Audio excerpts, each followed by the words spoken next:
My sister demanded my college fund for her son, so I exposed how she really got pregnant. Hey everyone, I'm Marcus. I'm 24, and I need to tell you about the absolute insanity that went down at my family gathering last week. But to understand why the situation is so messed up, I need to give you some context about my life and my family. I live in what I can only describe as a shithole country. I'm not going to name it specifically, but let's just say opportunities here are basically non-existent unless you're born into money or have serious connections. The average salary is laughable, corruption is rampant, and the education system is a joke unless you can afford private universities that cost more than most people make in 5 years. I come from a working-class family. My dad works in construction when he can find work, and my mom does cleaning jobs for wealthier families. We've never been destitute, but we've definitely never been comfortable either. Growing up, there were times we had to choose between paying the electric bill or buying groceries for the week. I have an older sister, Valentina. She's 28 now.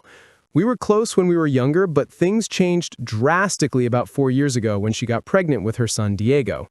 Now, here's something important you need to understand about my family. We're traditional, very traditional. My parents are deeply religious, and in our culture, family obligations are everything. You're expected to sacrifice for family, to put family needs above your own, to never turn your back on blood relatives no matter what. That cultural context is going to be really important for understanding what happened next. From the time I was about 15 years old, I knew I wanted to get out. Not just out of my house, but out of this entire country. I wanted an education, a real career, a life where I wasn't constantly struggling just to survive. My parents promised they would help pay for university. Over and over, they tell me, "Don't worry, Marcus, we're saving up. We'll make sure you get a good education. You're going to be the first in our family to get a degree." I believed them. For years, I believed them. But when I turned 18 and it was time to actually apply to universities, suddenly the money wasn't there. "It's been a tough year," my dad would say. "We'll help you next year, we promise." Next year came and went. No money. The year after that, still no money. I realized pretty quickly that if I wanted an education, I was going to have to do it myself. So at 18 years old, I started working. Multiple jobs, actually. I worked as a delivery driver during the day. I worked at a warehouse loading trucks at night. On weekends, I did freelance translation work online. My English is pretty good, and foreign companies will pay decent money for translations, at least compared to local wages. I barely slept. I was working 70 to 80 hours a week, living on instant noodles and whatever cheap food I could find, wearing the same 3 outfits because I couldn't afford new clothes. I just worked and saved. Worked and saved. And it paid off. Last year, I managed to get a scholarship to a decent university. Not a full ride, but enough that combined with my savings, I could actually afford to go. The scholarship covers tuition, but I still need money for housing, food, books, transportation, all the other expenses that come with being a student. That's where my 6 years of savings comes in. I moved out of my parents' house 6 months ago when I started university. I'm living in a tiny studio apartment near campus. And when I say tiny, I mean it's literally just one room with a bathroom. My bed is 5 feet from my stove. But it's mine, and it's quiet, and I can study without my family's constant drama. My parents weren't happy about me moving out. In our culture, you're supposed to live at home until you get married. But I convinced them it was necessary because of the commute to campus. The truth is, I needed distance. Living at home had become suffocating, especially after Diego was born. My sister Valentina got pregnant when she was 24. The father? Some guy she'd been dating for 3 months who disappeared the second she told him she was pregnant. Classic story, right? When Valentina announced she was pregnant, my parents' response was immediate. She would move back home and they would help raise the baby. Family helps family, they said, which meant my mom quit one of her cleaning jobs to help with Diego, which meant my dad started giving Valentina money every month, which meant every family gathering became centered around Diego and Valentina's needs. And Valentina, she complained constantly about how hard it was being a single mother, about how no one helped her enough, about how she could barely afford diapers and formula. Now, I'm not heartless. I get that being a single parent is hard. But here's the thing. I was also struggling and no one seemed to give a damn about that.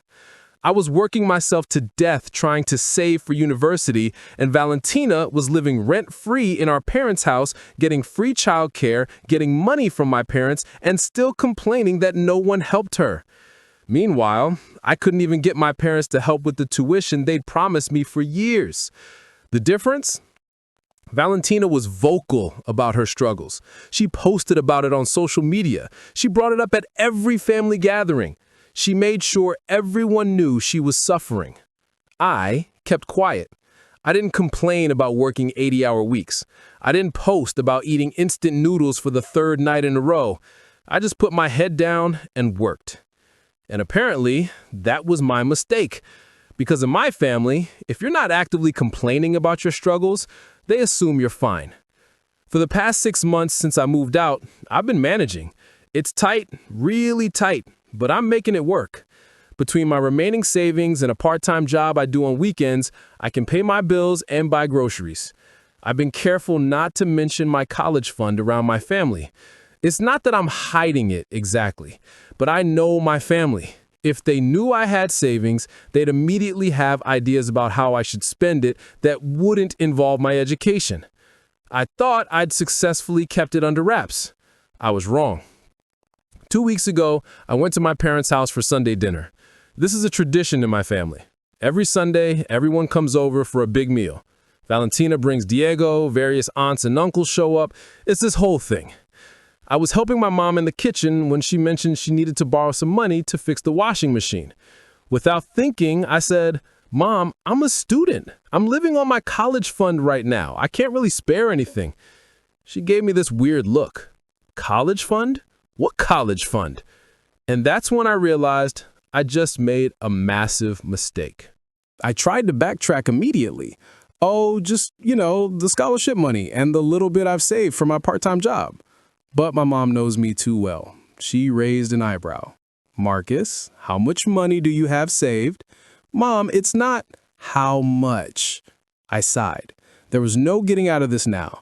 I've been saving for 6 years. It's enough to get me through university. That's all you need to know. Her eyes widened. 6 years? Marcus, that must be... Mom, please, this is my money for school. I need it. She nodded slowly, but I could see the wheels turning in her head. I should have known right then that this conversation wasn't going to stay between us. The dinner itself was normal enough. Diego ran around making noise like toddlers do. Valentina complained about the cost of daycare. My uncle argued with my dad about politics. Standard family gathering stuff. I left feeling relieved that the college fund thing hadn't come up again. I should have known better. Fast forward to last Sunday. Another family dinner, but this one was bigger than usual. Not just immediate family, but also my mom's sister and her family, my dad's brother and his wife, even my grandmother made the trip. We were all gathered in the living room before dinner, and I was showing my cousin some photos from campus on my phone when I heard my dad's voice from across the room. "Doesn't need it all anymore anyway. He got that scholarship." I looked up, confused. My dad was talking to my Uncle Roberto, but my mom was there too, and they were all looking at papers or something. "How much did you say he has?" Uncle Roberto asked. My stomach dropped. They were talking about me, about my money. Before I could say anything, Valentina's voice cut through the room. "Wait, what scholarship? Marcus has a scholarship?" Everything went quiet. All eyes turned to me. My mom looked guilty. "Valentina, we were going to tell you." "Tell me what?" Valentina stood up. Diego balanced on her hip. "What's going on?" My dad cleared his throat. "Marcus has been saving money for university. We just found out about it." "Saving money?" Valentina's voice got higher. "How much money?" This was my nightmare scenario. I could feel everyone's eyes on me. My grandmother, my aunts and uncles, my cousins, all of them waiting for my answer. "It's not a big deal," I said, trying to keep my voice calm. "I've been working and saving for 6 years so I could afford university. That's all." 6 years? Valentina's eyes were wide. "Marcus, that must be..." "Mom, please, this is my money for school. I need it." How much? I hesitated, then realized there was no point in hiding it anymore. They'd just pester my parents until they found out anyway. About 15,000. The room exploded. My grandmother gasped. My aunts started whispering to each other. Uncle Roberto whistled low. And Valentina? She just stared at me with this look I'd never seen before. It wasn't surprise, it was calculation. 15,000, she repeated slowly. Marcus, do you know what I could do with 15,000? Do you know how much that would help Diego? Here we go, I thought. I've been struggling for 4 years, Valentina continued, her voice getting louder. 4 years of barely making ends meet, of not being able to afford decent clothes for Diego, of having to choose between buying him healthy food or paying for his doctor visits. And you've been sitting on 15,000 this whole time? Valentina, that's not fair. Not fair? She was nearly shouting now. What's not fair is that I'm out here drowning while my little brother is hoarding money. I'm not hoarding it. It's for my education.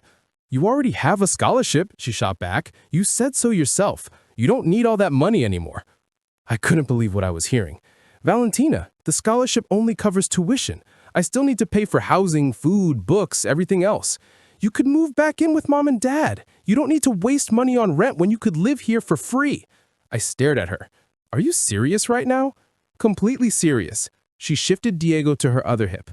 Marcus, I'm asking you, as your sister, please, donate the remaining money to me and Diego. We need it more than you do. Donate? Like my 6 years of 80-hour work weeks was some kind of charity she had a right to? No, I said firmly, absolutely not. That's when my mom stepped in. Marcus, sweetheart, maybe you should consider... Consider what, Mom? Giving away the money I saved from my education so Valentina doesn't have to budget properly? Hey, Valentina snapped. I am budgeting. Do you have any idea how expensive it is to raise a child? Then maybe you should have thought about that before... I stopped myself before I said something I couldn't take back. But Valentina knew exactly where I was going. Before what, Marcus? Say it. Before I got pregnant? The room was dead silent now. This was dangerous territory. In our culture, in our family, you don't question someone's decision to have a child. Children are sacred, and being a single mother is seen as a noble sacrifice, not poor planning. But I was so angry I didn't care anymore. Yes, I said quietly, before you got pregnant by some guy you barely knew who ran away the second you told him to.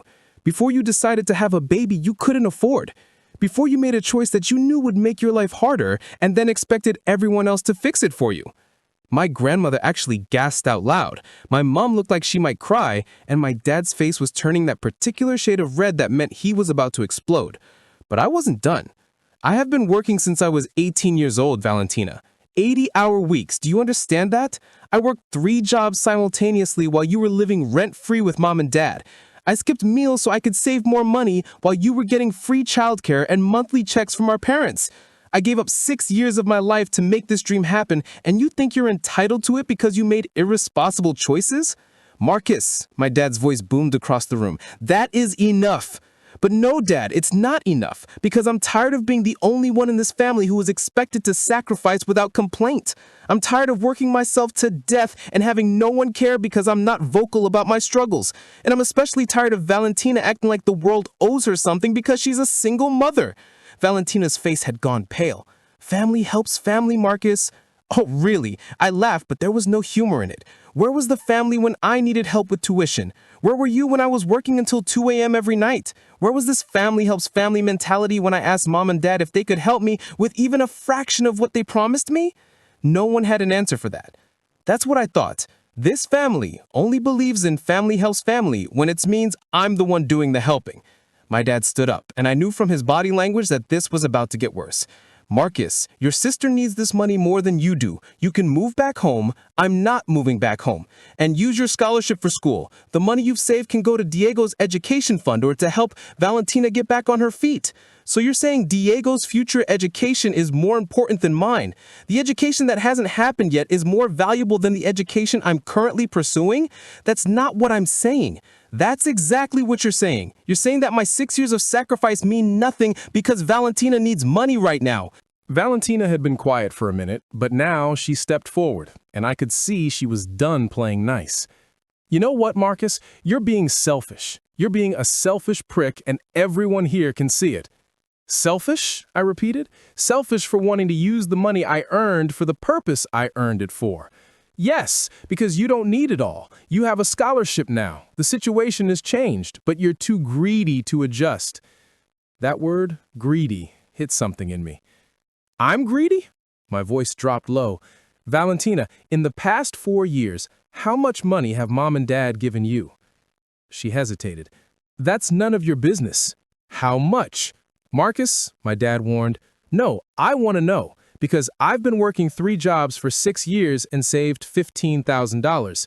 Valentina's been living rent-free, getting free childcare, receiving monthly checks from our parents. So I'm curious, how much money have you received from our parents since Diego was born? Valentina's jaw clenched. They're helping me with my child. That's what good parents do. So when they help you, it's what good parents do, but when they don't help me, after promising they would, that's just what? Tough luck for Marcus? You're a man, Valentina said, and I could hear the venom in her voice. You don't have a child depending on you. You can just work more hours, get another job. I was already working 80 hours a week. How many more hours are there in a week, Valentina? Then maybe you should have planned better. Maybe you shouldn't have moved out. Maybe you shouldn't have chosen such an expensive university. I laughed. Actually laughed. I chose the cheapest university that offered me a scholarship. I'm living in a studio apartment that's smaller than Diego's bedroom. I work a part-time job on top of being a full-time student. But sure, I should have planned better. My Uncle Roberto, who had been quiet this whole time, suddenly spoke up. Marcus, I understand you're upset, but your sister is in a tough position. She's a single mother trying to provide for her son. Don't you think families should support each other in times like these? I turned to look at him. Uncle Roberto, when I was 19 and working 3 jobs to save money, did anyone in this family offer to support me? He looked uncomfortable. That was different. How? How was it different? You didn't have a child. Exactly. I didn't have a child because I made responsible choices, because I used protection, because I didn't let some random guy get me pregnant and then disappear. The room went so quiet you could hear a pin drop. I'd crossed the line and I knew it, but I was past caring. Valentina's face had gone from pale to bright red. How dare you? How dare you what? Tell the truth? Everyone in this room is thinking it, Valentina. I'm just the one who's saying it out loud. Marcus Alejandro, my grandmother started, using my full name the way she did when I was a child and had done something truly terrible. No, abuela, I'm done being quiet. I'm done pretending that Valentina's situation is some tragic accident that she had no control over. She made a choice. She chose to have unprotected sex with someone she barely knew. She chose to keep the baby even though she knew she couldn't afford it. She chose to stay unemployed for 2 years while Mom and Dad supported her. Those were all her choices. I wasn't unemployed, Valentina protested weakly. I was taking care of Diego, which is a full-time job. I get that. But it's a full-time job you chose to take on knowing you didn't have the resources for it. And now you want me to pay for your choices with money I earned specifically for my own future. My dad stood up abruptly. That's enough, Marcus. You're being disrespectful. I'm being honest. You're being cruel to your sister. And you've been cruel to me for 6 years. You promised to help with my education and then you didn't. Do you have any idea what that felt like? Working myself to death at 18, 19, 20 years old because my own parents broke their promise to me? My mom is crying openly now. We were going to help you, Marcus. We just didn't have the money. Because you gave it all to Valentina, I shouted. Every spare penny for the past 4 years has gone to Valentina and Diego. You quit your second job to provide free childcare. Dad gave her money every month. You didn't have money for my education because you chose to prioritize her choices over my future. The silence that followed was suffocating. Then Valentina said something that made everything so much worse. At least I'm not abandoning my family the way you are. I turned to look at her slowly. What did you just say? You hurt me. You're moving away, going to university, leaving all of us behind. You're abandoning your family for some degree that probably won't even get you a good job anyway. Something in me snapped. Some final thread of patience just broke. You want to know why I'm leaving? I asked quietly. You really want to know? Marcus, my mom warned. Because this family is toxic. Because I'm tired of being the only one who's expected to sacrifice. Because Valentina got pregnant at 24 by some loser who abandoned her, and somehow I'm the bad guy for not wanting to pay for her mistakes? Because every single person in this room thinks they have a right to my money. Money I earned, money I saved, money I bled for. I turned to face my parents. You promised me you'd help with university. You looked me in the eyes when I was 15 years old and told me not to worry, that you were saving for my education. Was that a lie? Or did you just decide that Valentina's baby was more important than your son's future? My dad's face was red. You're twisting things. Am I? Because from where I'm standing, you chose Valentina over me. You all did. I picked up my phone and my jacket. I was done with this conversation. Done with this gathering. Done with all of it. Where are you going? My mom asked. Home. To my apartment that I pay for with my money. Marcus, sit down. We're not finished. Yes, we are. I'm not giving Valentina my college fund. I'm not moving back home, and I'm not going to stand here and be lectured about family obligations by people who only seem to remember I'm part of the family when they want something from me. I headed for the door. If you leave now, don't bother coming back, my dad shouted after me. I stopped with my hand on the doorknob and turned to look at him one last time. Don't worry, Dad. I won't. And I walked out. The drive back to my apartment was a blur. My hands were shaking so badly I could barely hold the steering wheel. I kept replaying the conversation in my head, hearing Valentina's voice saying donate the money, hearing my parents agreeing with her, hearing my entire family act like I was being unreasonable for wanting to keep money I'd earned. When I got home, I just sat in my car in the parking lot for probably 20 minutes, trying to process what had just happened. My phone started buzzing almost immediately, text after text after text. From my mom, Marcus, please come back. We need to talk about this calmly. From Valentina, I can't believe you just embarrassed me in front of the entire family. You're unbelievable. From my uncle Roberto, your parents are very upset. You need to apologize. From various aunts and cousins, everything from family helps family, Marcus, to you're being very selfish, to one supportive message from my cousin Anna saying, I get why you're upset. I ignored all of them and went upstairs to my apartment. That night, I didn't sleep. I kept going over everything I'd said, wondering if I'd been too harsh, wondering if maybe they were right and I was being selfish. But then I'd think about those 6 years. 6 years of waking up at 5 a.m. to do delivery routes before heading to the warehouse. 6 years of translating documents until 2 a.m. because I needed every penny. 6 years of watching my friends go out and have fun while I was always working. 6 years of my parents watching me struggle and never once offering the help they'd promised me. No, I wasn't being selfish. I was protecting myself and my future. The texts continued all week. My mom tried the guilt approach, talking about how hurt everyone was. Valentina tried the anger approach, calling me a terrible uncle and a horrible brother. My dad didn't text at all, which somehow felt worse than if he'd yelled at me. Then, 3 days after the incident, Valentina sent me a text that made me see red. I've been looking into what it costs to raise a child properly. Diego needs so much that I can't afford. Tutoring, a better school, music lessons, sports equipment. Your $15,000 would change his entire life, but you're too selfish to care about your own nephew's future. I hope you can live with yourself.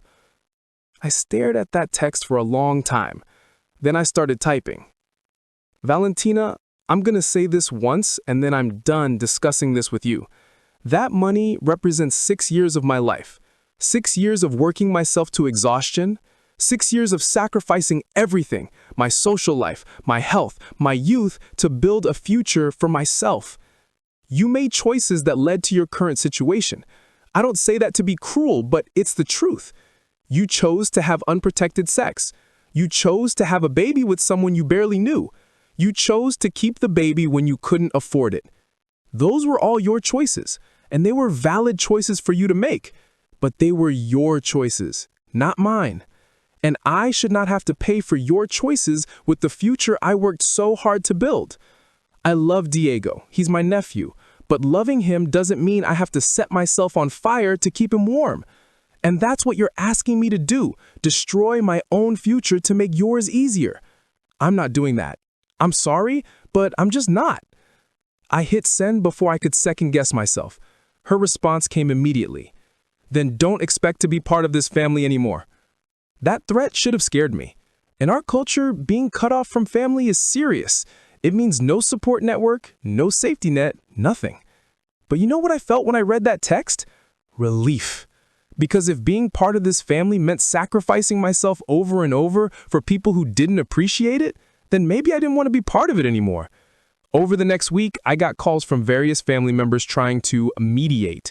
My uncle Roberto called to tell me I was destroying the family. My grandmother called crying, begging me to reconsider. Even my cousin Anna, who'd initially been supportive, called to say that maybe I should just give Valentina a small amount of money to keep the peace. How much is a small amount? I asked her. I don't know, maybe $5,000? That still leaves you with 10? Anna, $5,000 is a year of living expenses for me. It's a year of my life. But it's just money, Marcus. Family is more important. If family is more important than money, then why is the family asking me for money? The final straw came 2 weeks after the initial confrontation. I got a call from my mom saying she needed to talk to me urgently. Something in her voice made me nervous, so I agreed to meet her at a coffee shop near campus. When I arrived, my mom was already there. But she wasn't alone. Valentina was with her. I should have left right then, but something made me sit down. "Thank you for coming," my mom started. "What's this about?" My mom and Valentina exchanged looks. Then my mom said, "We've been talking and we think we've come up with a compromise." Oh no. "What kind of compromise?" Valentina leaned forward. "You give me $7,000 now for Diego's immediate needs and education fund. Then you move back home to save on rent, and we split the remaining $8,000, $4 for you to finish university, and $4 that you give me over the next 2 years to help with Diego's expenses." I just stared at them. "Are you out of your minds?" "Marcus, it's a fair compromise." "Fair? You want me to give up $7,000 immediately, move back into a house I left specifically to escape this kind of drama, and then give you half of what's left over 2 years?" "It's not half of what you're saving," Valentina corrected. "It's half of what you'd be saving by not paying rent." "I don't care how you're justifying it. The answer is no." My mom's face fell. "Marcus, please. We're trying to find a middle ground." "There is no middle ground, Mom. This is my money. I earned it, and I'm using it for the exact purpose I earned it for, my education." "But Valentina needs it more." "No, she doesn't. She wants it more. There's a difference." Valentina's eyes filled with tears. "So you're just going to let your nephew suffer because you're greedy?" That word again. Greedy. "Diego isn't suffering, Valentina. He has a roof over his head, food to eat, clothes to wear, and 2 parents who love him. Wait, sorry. 1 parent who loves him and another who ran away. But that's not my fault, and it's not my responsibility to fix." "Marcus," my mom gasped. But I was done. "Do you want to know what's really messed up about this whole situation? I have been working since I was 18 years old. For 6 years, I have worked myself to exhaustion to save for my education. And in those 6 years, not once did either of you ask me how I was doing. Not once did you notice that I was struggling. Not once did you offer to help me. But Valentina complains constantly, and suddenly everyone rallies around her. She posts on social media about being a struggling single mom, and everyone falls over themselves to help her. The difference isn't that her situation is harder than mine was. The difference is that she's loud about her struggles and I'm quiet about mine. And now you're both sitting here trying to guilt me into giving her money that I earned, that I need, that I have every right to use for my own future. And you're calling me greedy for saying no? You know what's actually greedy? Expecting someone else to sacrifice their dreams because you made poor choices. That's greedy. I stood up. I'm not giving Valentina any money. I'm not moving back home, and I'm not going to keep having this conversation. Then you're not welcome at family gatherings anymore, Valentina said coldly. I looked at my mom, waiting for her to contradict Valentina, to say that of course I was still welcome. She didn't. Fine, I said. Good luck with everything. And I left. It's been a month since that coffee shop meeting. A month since I've spoken to my parents or Valentina. A month since I've been to a family gathering. And honestly, I feel lighter than I have in years. The first few days were hard. I felt guilty, like maybe I really was being selfish, like maybe I should just give them some money to keep the peace. But then I talked to my university advisor about what I was going through. I didn't give her all the details, but I explained the basic situation. My family wanted me to give up my savings to help my sister. Her response was immediate and firm. Don't do it. I've seen too many students drop out because they sacrificed their education for family obligations. Your education is your ticket to a better life. Don't give that up. That conversation helped more than she probably realized. I also started therapy. The university offers free counseling services, and I figured I should probably talk to someone about everything that had happened. My therapist helped me understand something crucial. I'd been conditioned my entire life to believe that my needs were less important than everyone else's, that my job in the family was to work hard, ask for nothing, and give everything when asked. That's not a healthy family dynamic, she told me. Healthy families support each other. They don't demand that one person sacrifice everything while everyone else takes.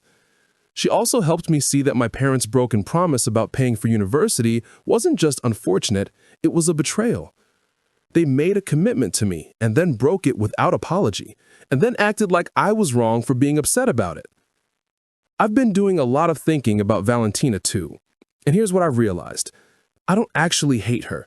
I'm angry at her, yes. I'm frustrated by her choices, definitely, but I don't hate her. What I hate is the way our family has enabled her. They've taught her that complaining loud enough will get you help, that making poor choices is fine as long as you can guilt someone else into fixing them for you, that being a victim gets you sympathy and support, while working hard and staying quiet gets you nothing. Valentina isn't the problem. She's a symptom of the problem. The problem is a family culture that values appearance over reality, that prioritizes keeping the peace over treating everyone fairly, that measures worth by how much you need rather than how much you contribute. And I can't fix that culture. I can only remove myself from it. I've been doing well in university. My grades are good. Actually, they're great. I made Dean's List last semester. I'm studying computer science, and I've already had 2 professors mention potential internship opportunities for next summer. None of that would have been possible if I'd given up my college fund. About 2 weeks ago, my cousin Anna reached out to me. She asked if we could meet for coffee, just the 2 of us. I was hesitant, but Anna had been one of the few people who hadn't completely attacked me, so I agreed. When we met up, she looked uncomfortable. "She needs to tell you something," she said, "and you're probably going to be mad." "What is it?" "Valentina's been posting on social media. She's telling people that you have this huge amount of money and you're refusing to help your nephew. She's making you look really bad." I sighed. Of course she was. "But," Anna continued, "some people are starting to ask questions, like, why does Valentina think she's entitled to your money? And how did you save so much working multiple jobs while she was living rent-free?" I raised an eyebrow. Are people actually questioning her narrative? Some are. Not everyone, but some. Anna hesitated. "Marcus, there's something else. Something I don't think you know about Valentina's situation." "What do you mean?" Anna looked around the coffee shop like she was making sure no one could hear us. "Diego's father. You said he ran away when she told him she was pregnant, right?" "That's what she told everyone." "That's not what happened." Anna leaned closer. "I only know this because I overheard my mom talking to your mom about it. Valentina got pregnant on purpose. She was trying to trap him into marriage." I felt my stomach drop. "What?" "She told him she was on birth control when she wasn't. She thought if she got pregnant, he'd marry her because he came from a wealthy family. But when she told him, he accused her of trying to trap him and left. That's why he's never been in Diego's life. He believes, probably correctly, that she deliberately got pregnant to access his family's money." I sat back in my chair, processing this information. "Does the rest of the family know?" Your parents know. I'm not sure about everyone else. But they've been keeping it quiet because it would make Valentina look bad. Suddenly, everything made more sense. Valentina's situation wasn't just bad luck or poor judgment. It was a calculated risk that had backfired spectacularly. And my family had been covering for her, making her look like a victim when she'd actually been trying to manipulate someone. Anna, why are you telling me this? She looked me in the eyes. Because I've been watching how they treat you, and it's not fair. You worked your ass off for 6 years to save that money. You deserve to use it for your education. And Valentina doesn't deserve to benefit from your hard work just because her scheme didn't work out. After Anna left, I sat in that coffee shop for another hour, just thinking. Part of me wanted to use this information to expose Valentina, to show the family that their precious, struggling single mother wasn't quite the victim she'd been portraying herself as. But another part of me realized it wouldn't matter. My family had already chosen their side. Even if I exposed Valentina's lies, they'd probably just find a way to justify it. She was young, she made a mistake. Diego is still innocent in all this. So I made a decision. I wasn't going to expose Valentina. Not because I was protecting her, but because I was protecting myself. Engaging in family drama wasn't going to help me. It would just drag me back into their toxicity. Instead, I was going to focus on my own life. I blocked Valentina's number. I blocked my parents' numbers too. I told the few family members I still trusted, Anna, one of my uncles who'd been quietly supportive, that I was taking a break from family gatherings, and I'd appreciate if they didn't share information about me with the rest of the family.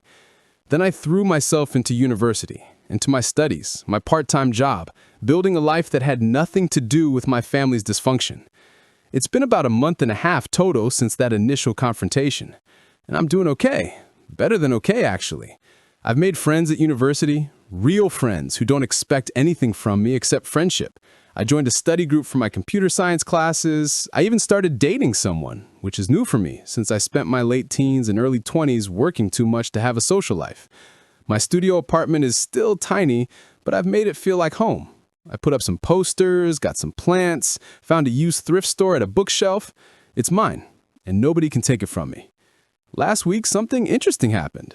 I got a message request on social media from Diego's father, the guy Valentina had tried to trap. The message said, "Hi, Marcus. I know this is probably weird, but I heard about what happened with your family. I wanted to reach out because I think you deserve to know the truth about my situation with Valentina." I stared at that message for a long time before responding. Did I want to open this can of worms? Eventually, curiosity won out. I accepted the message request. He told me his side of the story, how he and Valentina had been dating for a few months, how she had assured him she was on birth control, and how when she got pregnant, she had immediately started talking about marriage and meeting his family. And when he expressed hesitation, she had told him that his family's money would ensure Diego had the life he deserves. She basically admitted she'd gotten pregnant to access his family's wealth. I panicked and left. I know that makes me a coward, but I was 24 and she had just admitted to reproductive coercion. I didn't know what to do. He continued, "I've tried to be involved in Diego's life. I've offered child support, offered to set up an education fund for him, but Valentina's lawyers keep demanding amounts that are clearly designed to support her lifestyle, not just Diego's needs. When I refused to pay for her car and her apartment and her personal expenses, she cut me off from Diego completely. I haven't seen my son in 2 years." I didn't know what to say to that. Part of me felt sympathy for him. He'd been manipulated and now he was keeping from his son. But another part of me thought, well, you still left your child, dude. But then he said something that really struck me. "I heard your family is pressuring you to give up your savings for Diego. Please don't, not because of me, but because Valentina will just use it for herself. She's never been good with money and she's never been honest about what she needs it for. I've offered multiple times to directly pay for Diego's expenses, school, clothes, activities, and she refuses. She wants cash she can control." That confirmed what I've been suspecting. This wasn't really about Diego. It was about Valentina wanting money. I thanked him for reaching out and told him I'd already decided not to give Valentina any of my savings. Then I asked him something that had been bothering me. "If you want to be involved in Diego's life, why don't you go through the courts? You have parental rights." His response, "I've been trying, but your family has been coaching Valentina on what to say to make me look like an unfit father. They've been helping her build a case that I abandoned Diego, when the reality is she's been using him as leverage to extort money from me. I felt sick reading that.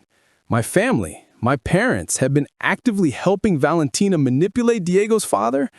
Everything I thought I knew about this situation had been turned upside down. I spent the next few days thinking about everything I'd learned, about Valentina's reproductive coercion, about Diego's father wanting to be involved but being blocked, about my parents covering for Valentina and helping her manipulate the situation. And I realized something. I'd made the right choice walking away. This wasn't just about money or college funds. This was about a family with deeply dysfunctional patterns of behavior. Manipulation, enabling, covering up the truth, demanding sacrifice from the one person who never asked for anything. If I'd given Valentina that money, I wouldn't have been helping Diego. I'd have been funding Valentina's lifestyle and enabling her manipulative behavior. And I'd have been teaching Diego that manipulation works, that if you complain loud enough and play the victim well enough, people will give you what you want. That's not a lesson I want to be part of teaching my nephew. Yesterday, I got an email from my mom. Not a text. She couldn't text since I blocked the number, but an email. The subject line was family emergency. My heart jumped. I opened it immediately, thinking something had happened to my grandmother or someone was hurt. The email said, Marcus, Valentina's landlord is threatening to evict her because she's 3 months behind on rent. She needs $2,000 immediately or she and Diego will be homeless. I know you're angry, but please, this is an emergency. I'm begging you to help your nephew. He doesn't deserve to be homeless because of our family arguments. I read that email 3 times.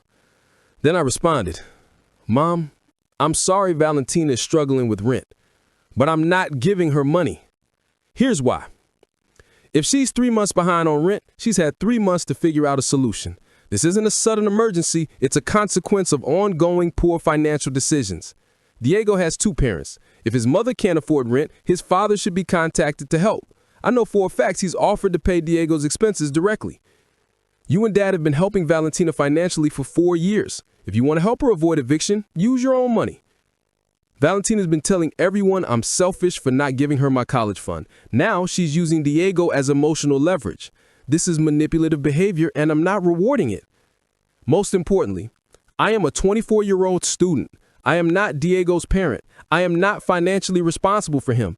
Caring about my nephew doesn't mean I have to destroy my own financial stability to bail out his mother. If Valentina is truly about to be evicted, here are some actual solutions. She can ask Diego's father for help.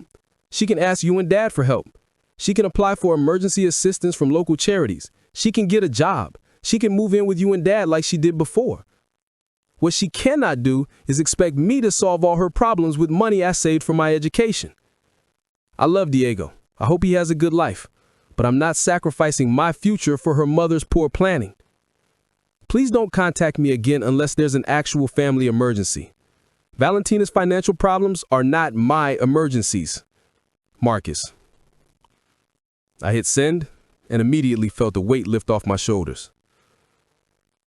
10 minutes later, I got a response from my dad's email account. It was short.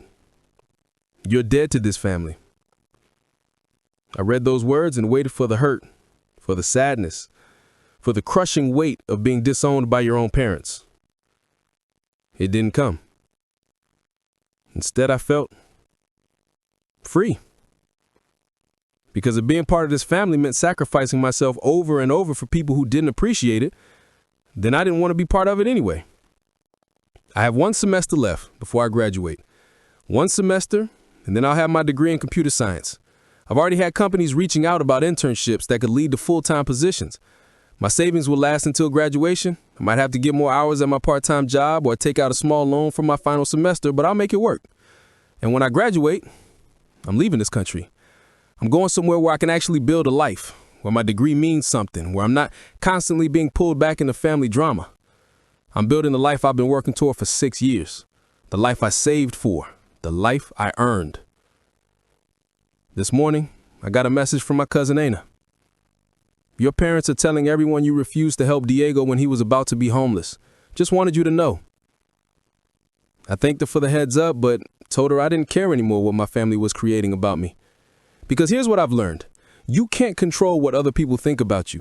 You can't force people to see your side of things. You can't make people acknowledge your sacrifices or appreciate your efforts. All you can do is protect yourself, set boundaries, and build the life you want. That's what I'm doing. My family chose Valentina. They chose to enable her manipulative behavior, to cover for her lies, to demand that I sacrifice my future for her present. And I choose myself. I choose my education. I choose my future. I choose the life I worked 6 years to build. To anyone reading this who's in a similar situation, family demanding you give up your dreams, your savings, your future to fix someone else's problems, I want you to hear this. You are not selfish for protecting yourself. You are not greedy for using money you earned for the purpose you earned it for.